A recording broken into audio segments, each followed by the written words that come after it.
नमस्कार, आप देख रहे हैं अनादि टीवी। मैं हूं आपके साथ ऋतु सिंह और आइए अब खबरें देखते हैं विस्तार से। कोरोना के लगातार बढ़ते मामलों को देखते हुए राज्य सरकार की अपील पर भोपाल रेल मंडल ने 20 कोच का एक आइसोलेशन वार्ड तैयार किया है। इसकी विधिवत शुरुआत हो गई है। रेलवे के इस आइसोलेशन वार्ड का निरीक्षण करने पहुंचे मध्य प्रदेश के चिकित्सा शिक्षा मंत्री विश्वास सारंग ने इस कार्य की जमकर तारीफ की। सारंग ने कहा कि कोरोना के इस भयावह दौर में रेलवे की पहल अनुकरणीय है। जिस तरीके से आइसोलेशन कोच शुरू करने से कोरोना के संक्रमित मरीजों को सर्व सुविधा युक्त कोच में इलाज मिल सकेगा। इस अवसर पर कलेक्टर अविनाश लवानिया और रेलवे के अधिकारी भी मौजूद रहे। मध्य प्रदेश के चिकित्सा शिक्षा मंत्री विश्वास सारंग से सीधी बात की संवाददाता दुष्यंत पाराशर ने। इसमें रेलवे के अधिकारियों और रेलवे ने भी एक नया काम करके दिखाया और जिस तरीके से लगातार बड़ी संख्या में मरीज निकल कर सामने आ रहे हैं, तो 20 कोच तैयार किए आइसोलेशन बोर्ड की तरह।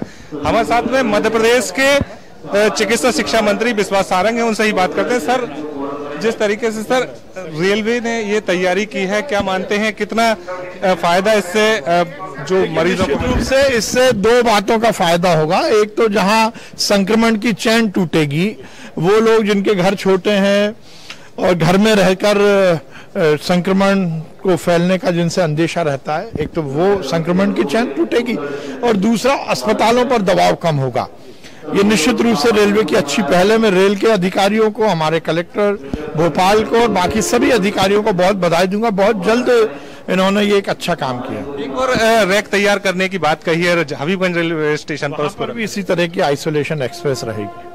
सर, इसके साथ में मोतीलाल नेहरू स्टेडियम है जो वहां पर भी बड़ा स्टेडियम में इंडस्ट्रियल एसोसिएशन के माध्यम से, सागर ग्रुप के माध्यम से, गुजराती समाज, हमारे कायस्थ समाज, ब्राह्मण समाज, ये सब भोपाल में शुरू कर रहे हैं। लगभग 5000 बिस्तर का हम CCC शुरू करने वाले हैं और जिसमें सभी जगह मेडिकल बैकअप भी रहेगा। ऑक्सीजन की बात कही जा रही थी, सर कितनी ऑक्सीजन अब मध्य प्रदेश? ऑक्सीजन एक हमारे लिए चुनौती है, परंतु आज हम ये ताकत के साथ कह सकते हैं कि आपूर्ति और खपत के अनुपात में कहीं कोई अंतर नहीं है।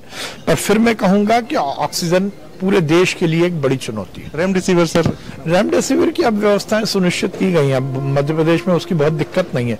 ICMR और एम्स की गाइडलाइन के हिसाब से जिन पेशेंट को भी रेमडेसिविर लगना है वो उसकी हम व्यवस्था करवा रहे हैं। DGCI ने वीराफिन दवाई को जो भी केंद्र सरकार की हमारे वैज्ञानिकों का सलाह होगी उस पर हम विचार कर उसको लागू करेंगे।